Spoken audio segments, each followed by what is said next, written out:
If hair serums worked, we'd all have Rapunzel hair by now, right? Here's the truth. Most serums don't regrow hair, but a few do.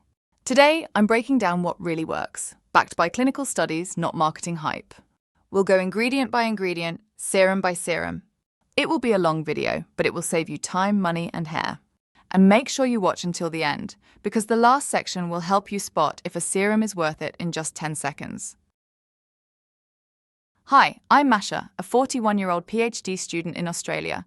Not a dermatologist, but someone who nearly lost her hair and dove deep into peer-reviewed studies to figure out what really works. In this video, I'll share my story, show you my own hair transformation. I will analyze the most popular serums, like the ordinary Multi-Peptide serum, Kérastase Genesis Anti-Shoot, Kiehl's Magic Elixir, Nioxin Night Density Rescue, and Regain 5% Minoxidil foam. And a special surprise at the end, a bonus tip that can make your hair journey. Let's start with my story. I could be bald right now. This is my hair 2 years ago. And here's a photo from 1 year ago. My dad is bald on the crown and temples, and my grandma was almost bald really early on too. And on top of genetics, I had a whole bunch of other reasons why my hair started falling out. My iron levels, my prolactin hormone, and my DHT were all off. So the very first thing you should do before starting any topical solution or oral minoxidil is to get a blood test and find the real cause of your hair loss. If you haven't watched my video about the main causes, stop this video now and go watch that one first. It's super important. I also have a video about rosemary oil and the only research-based recipe that actually works. Rosemary oil can work well, but just like the serums I'm about to talk about, even if they're backed by good science, they are not miracle cures. A serum can be a great part of a supportive hair care protocol, but it's not a full treatment on its own. Now let's talk about the ordinary multi-peptide serum for hair density. It may help slow down hair loss and mildly promote regrowth, but it's not a cure, and it works best in the early stages of thinning. The active ingredients do have some scientific support, but it's not as strong as FDA-approved treatments like minoxidil or finasteride. Let's look at the science behind the key ingredients. 1. Peptides, like biotin tripeptide 1 and acetyl tetrapeptide 3. They work by stimulating extracellular matrix proteins, which help anchor the hair more strongly. Some small clinical trials, like Capixil, registered trademark studies, showed a reduction in hair loss and improved density in 4 months, but evidence quality is moderate and mostly industry-funded. 2. Red clover extract contains biotin A. This is a natural DHT blocker. Some in vitro and early pilot studies show a modest reduction in shedding, but evidence quality is weak to moderate. 3. Caffeine stimulates hair shaft elongation and counters the effects of DHT. Strong lab studies but weak clinical trials. Caffeine is helpful topically, but only mildly effective. Other ingredients are pea sprout extract, oleanolic acid plus apigenin, antioxidants like green tea and skullcap. All these ingredients work together, not individually. Most studies are small, not double-blind, and often sponsored by the brands. They won't regrow lost follicles, but they may slow shedding and thicken miniaturized hairs. So this kind of serum can help with stress-related shedding, or if you're coming off minoxidil and want a gentle maintenance option. The next serum is Kérastase Genesis Anti-Shoot Fortifiant. This one is built around aminexil at 1.5%. It's a molecule developed by L'Oreal to fight hair loss. So let's look at what the science says. Aminexil works by preventing something called perifollicular fibrosis. That's when the collagen around your hair follicle hardens and starts suffocating it. This is common in pattern hair loss.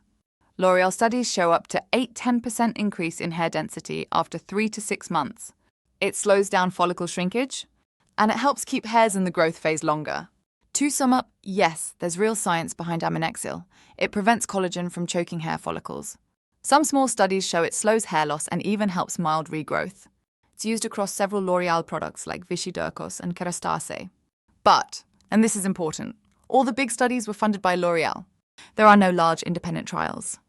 It's milder than minoxidil or finasteride. Other ingredients are pyroxytonolamine.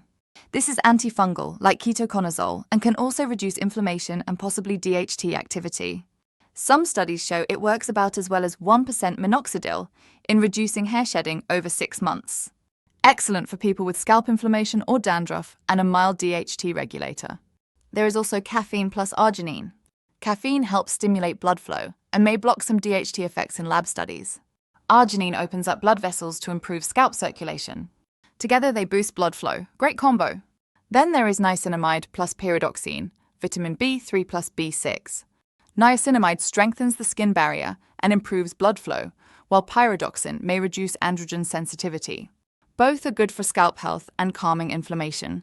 Finally, there is resveratrol plus vitamin E plus ginger extract. These are antioxidants, which protect your follicles from stress, especially useful if your hair loss is linked to inflammation or stress. My verdict: don't toss it, but don't expect miracles. Minoxidil is safe and may help reduce shedding and keep hair density stable if you start early and use it regularly. It's good for people who can't use stronger treatments. However, I've tried this personally, and for me, it gave the appearance of thicker hair, but not actual hair regrowth. Before I go any further, please like this video. It's a free way to say thank you for my work. And comment the name of the serum you use or would like me to analyze. Okay, now let's move on to the third serum on my list, Kiehl's Magic Elixir. Now this one is a cosmetic, oil-based serum, designed more for scalp nourishment and calming inflammation, not for reversing real hair loss like androgenetic alopecia. What's inside? Let's break it down. Avocado oil, packed with vitamins A, D, E, and healthy fats. It penetrates well and soothes inflammation. Safflower oil, rich in linoleic acid, which helps maintain a healthy scalp barrier and may boost blood flow. Sweet almond oil, full of magnesium and fatty acids. It softens the scalp and hair. These oils hydrate, reduce irritation, and protect your strands from breakage.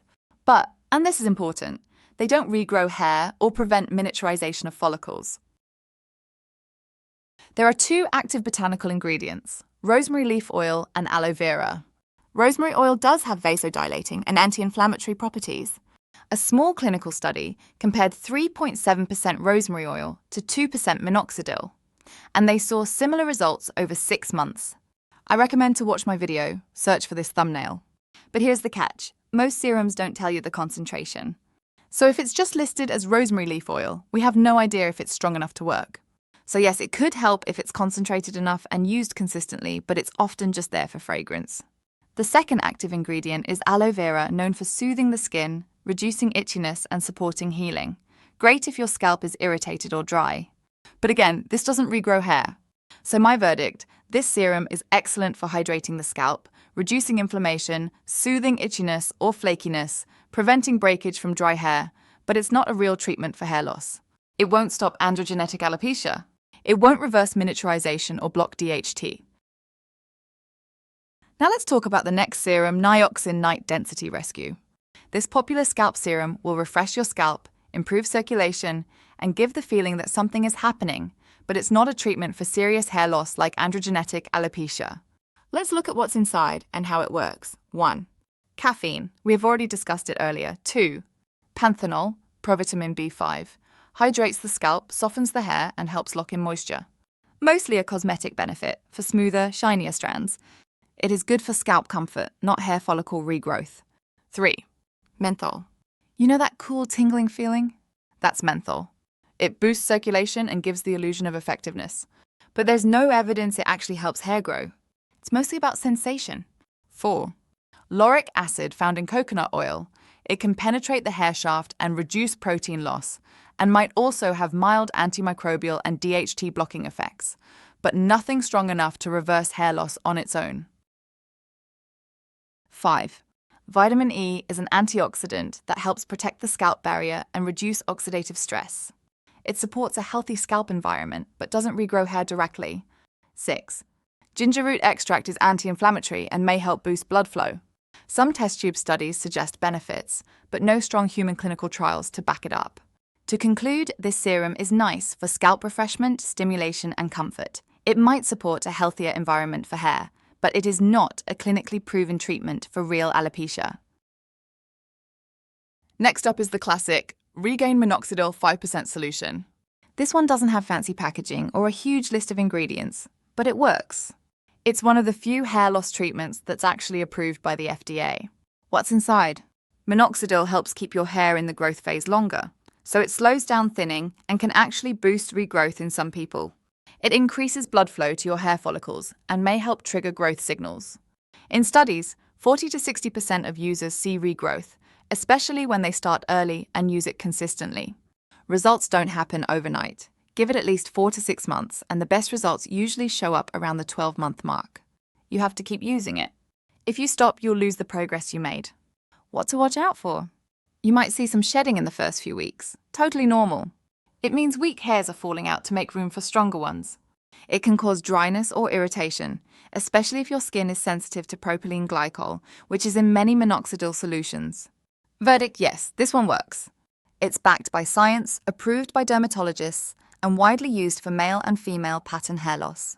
Before I give you the 10-second serum efficiency checklist, a short preview for my next video. Brian Johnson has upgraded Minoxidil 5% by adding caffeine, finasteride, azelaic acid, diclofenac, tea tree oil, rosemary oil, ginkgo biloba, biotin, melatonin. I will discuss his formula in the next video, as well as, do we really need a DNA test for hair loss, and my own formula that I will use for my hair. Subscribe to stay tuned.